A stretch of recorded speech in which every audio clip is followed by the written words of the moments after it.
Amen, gloire à Dieu. Je voudrais dans cette journée de pouvoir vous partager un conseil que la parole de Dieu nous informe pour chacun de nous. Là où tu peux être, chez toi, dans ta voiture, dans ta maison, dans ta caravane, je veux te dire ce verset qui est merveilleux et je voudrais qu'ensemble nous puissions voir qu'est-ce que Dieu a à nous dire. On a besoin aujourd'hui que Dieu nous parle. On a besoin aujourd'hui que Dieu nous encourage avec tous les combats qu'on peut vivre sur cette terre. Et Dieu nous demande de pouvoir rester toujours à le regarder, toujours avoir le regard fixé sur lui. Dans Timothée 2, au verset 4 et au verset 7, il va dire cette parole: « J'ai combattu le bon combat et j'ai achevé la course et j'ai gardé la foi. » Et nous savons que l'importance de pouvoir combattre, mais l'importance souvent de fois quand on essaie de combattre, mais on n'a plus la foi de combattre. Et je voudrais t'amener dans une histoire, dans cette journée, une histoire d'un homme qui ne voulait plus combattre, un homme qui ne cherchait plus à combattre, un homme qui ne cherchait plus à rien faire pour Dieu. Et vous savez, quand on ne sait plus à rien faire pour Dieu, il y a plein de choses qui peuvent s'installer. Quand on ne peut plus rien faire pour Dieu, on ne se sent plus humilié pour lui. On n'essaie pas de chercher la face du Seigneur, on n'essaie pas de pouvoir voir qu'est-ce que Dieu est capable de faire parce qu'on n'a plus envie de combattre. Il y avait un homme dans la parole de Dieu que lui se prénomme Gédéon. La Bible nous dit que cet homme-là, il se cachait des Madianites, un peuple qui était aussi des gens qui étaient devenus des gens rebelles, des gens qui prenaient tout sur leur passage. La Bible nous le représente comme l'ennemi de notre âme. La Bible nous dit que les Madianites, quand ils arrivaient dans un village, ils prenaient tout ce que les gens avaient, leur récolte, leur argent, leur or. Et la Bible nous dit que lui, Gédéon, à cause de ce qui se passait, à cause de ce qu'il voyait, il mettait tout en sécurité. La Bible nous dit qu'il gardait dans un pressoir du blé. Et on voit dans cette réflexion-là, c'est que Gédéon ne cherchait plus à voir. Il voulait seulement garder son intérêt. Vous savez, quand on essaie de garder notre intérêt dans les choses du monde et qu'on ne s'occupe plus de l'intérêt de Dieu, le danger peut être à notre porte. Et la Bible nous dit dans Philippiens 2, au verset 21, il dit « Cherchez plutôt les intérêts de Jésus-Christ au lieu de vos intérêts. » Et lui, malgré ce qu'il vivait, malgré la circonstance qui était là, il cherchait seulement à garder du blé. Il cherchait seulement à garder son bétail. Il cherchait seulement à garder ce qu'il avait.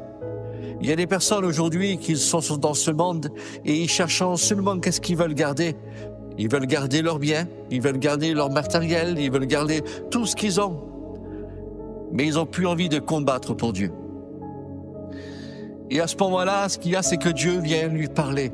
La Bible nous dit que l'ange lui est apparu sans rien demander. Mais c'est l'ange qui s'est dérangé pour lui parler. Vous savez, je voudrais vous dire, il y a des moments que Dieu sait. Quand un cœur est meurtri, quand un cœur n'a plus envie, quand un cœur ne cherche plus la face de Dieu, ce sera toujours le Seigneur qui cherchera à se déranger pour nous parler à notre vie et à notre cœur. Et la Bible nous dit que Gédéon ne cherchait pas. Il n'a pas fait de prière. On ne voit pas dans le récit qu'il a fait de prière. Mais la seule chose qu'il y a, c'est que Dieu, il a envoyé un ange pour pouvoir lui parler. Et quand il lui parle, la Bible nous dit qu'il va lui dire cette parole: vaillant héros. Et quand il écoute vaillant héros, je ne sais pas pour vous, mais si on vous dit aujourd'hui que vous êtes vaillant et que vous n'avez rien fait, vous ne comprendrez pas. Mais Dieu avait vu dans son cœur. Je voudrais vous dire cette parole. Vous savez, nous, on voudrait voir les gens par rapport à ce qu'ils font dans le monde. Et on se dit, et c'est normal, les gens sont vaillants, ils ont leurs affaires, ils ont ce qu'ils veulent. Alors on leur dit, quand on les voit, ils sont vaillants.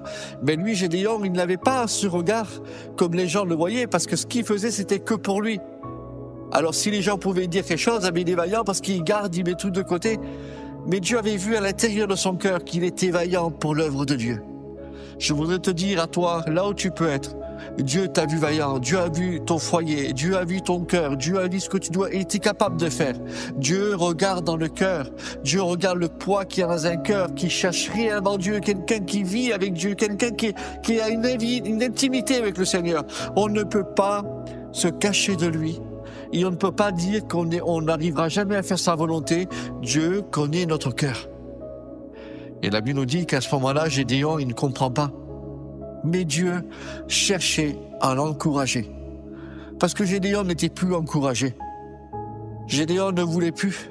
La Bible nous dit que tellement qu'il n'était plus encouragé, il commence à reprendre Dieu, à parler avec le Seigneur en lui disant « Mais comment ça se fait que tu nous as promis ceci, que tu nous as promis cela, et qu'aujourd'hui on se retrouve en train de se faire prendre par les Madianites, notre récolte, notre bétail, on est aujourd'hui en train de combattre un combat infinissable. » Il ne comprenait pas que le combat était dur, il ne comprenait pas, il ne voulait plus combattre.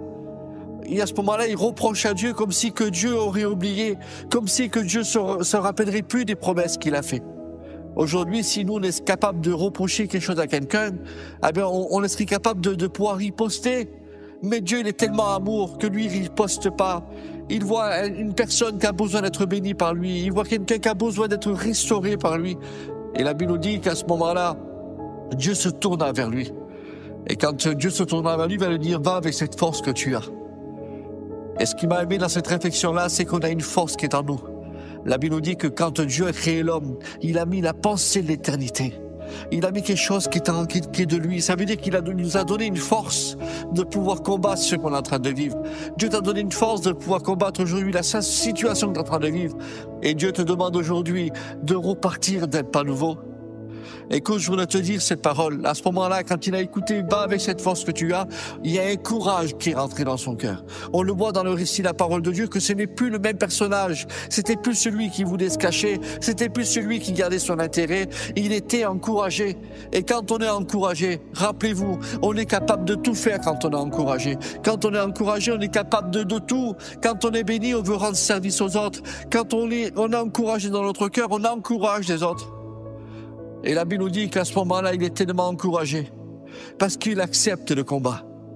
Et quand il commence à accepter le combat, écoute, je voulais te dire cette parole qui est forte dans mon cœur. Aujourd'hui, peut-être la situation que tu as vécue à cause de la maladie, à cause du divorce de ta famille, à cause des choses qu'il y a eu dans ta famille, des combats que tu as vécus, à cause des choses de l'incompréhension que tu as passées. Je voulais te dire que Dieu te demande d'accepter le combat parce que lui sera avec toi. Et à cause que Dieu est avec lui. Savez-vous ce qui s'est passé? Quelqu'un qui est encouragé, rien ne peut l'arrêter. La Bible nous dit qu'il commence à détruire l'autel de Baal. Et quand il commence à détruire l'autel de Baal, parce que la Bible nous dit que ce Dieu Baal, c'était un Dieu de récolte. Les gens priaient ce Dieu-là parce tous les gens voulaient prospérer, ils voulaient gagner de l'argent. Et aujourd'hui, il y a trop de choses qui nous empêchent de combattre la vraie évangile. Trop de choses nous empêchent de combattre la vérité aujourd'hui dans ce monde. Il faut détruire l'autel de Baal. L'autel de Baal, c'est quelque chose qui ne resplendit pas la gloire de Dieu. L'autel de Baal, c'est toujours en train de se plaindre. L'autel de Baal, c'est de briller que l'extérieur, mais pas l'intérieur. Et la Bible nous dit qu'il a tout détruit, il a tout fait tomber. Et il faut qu'aujourd'hui tu renverses. Parce que quand tu renverseras les choses qui ne correspondent pas à ta vie, Dieu fera des grandes choses avec toi.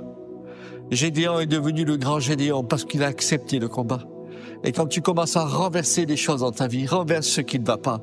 Renverse aujourd'hui. Tu n'arrives pas à pardonner, Dieu va t'aider à pardonner. Tu n'arrives pas à t'humilier, Dieu va t'aider à t'humilier. Tu n'arrives pas aujourd'hui à faire la volonté de Dieu, Dieu va t'aider à faire la volonté de Dieu. Écoute, je finirai par ça. Aujourd'hui, accepte le combat. Parce que plus que tu accepteras le combat, plus que tu seras plus fort. Plus fort pour ton ministère, plus fort pour ton foyer, plus fort pour tes enfants, plus fort pour les choses à venir quand elles vont arriver. Écoute, Jésus revient bientôt. Alors combattons. Combattons. La Bible nous dit ce verset-là, et je finirai par ce verset-là. L'humilité précède la gloire. Qu'est-ce que tu essaies de nous dire? Quand on cherche à combattre avec l'humilité, humilité qui vient de Dieu. Pas pour se faire montrer, mais d'accepter l'humilité, accepter la condition que Dieu nous demande de vivre. Nous vivrons la gloire de Dieu, nous comprendrons la gloire de Dieu. Je finirai par ça. Accepte le combat, même s'il est dur. Mais Dieu est avec toi et il ne te laissera jamais. Amen.